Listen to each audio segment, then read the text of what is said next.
Shocking new video out of Los Angeles shows just how bad America's crime crisis is getting.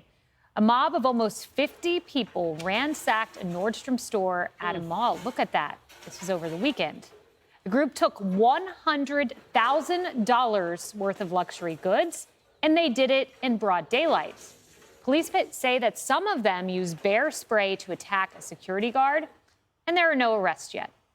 And in crime-ridden San Francisco, they are facing what economists call a doom loop. One big brand name after another are leaving downtown after some claim they were being robbed as often as every 10 minutes. That's 6 times an hour. The crime and homelessness are so bad that government officials have told hundreds of employees at the Nancy Pelosi federal building to work from home for the foreseeable future for their own safety.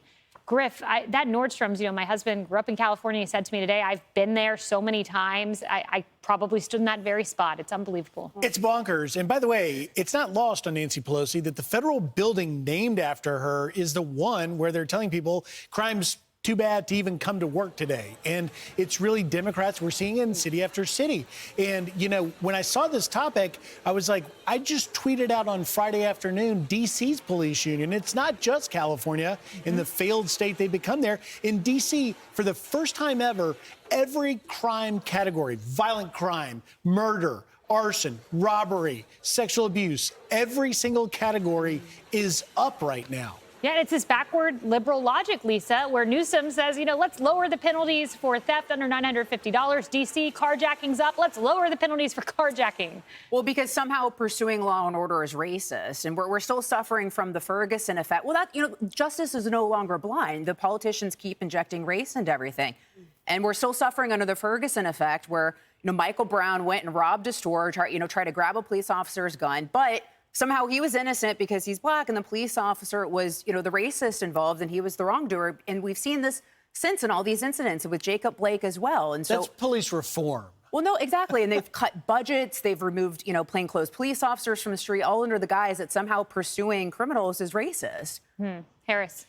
Yeah, I just want to be chosen as the crime victim rather than somebody choosing the criminal to get the benefit of the doubt, no matter what the skin color. And you're right. I mean, justice isn't blind now. It's also aided by George Soros's money. And it's decided that the victims don't count anymore.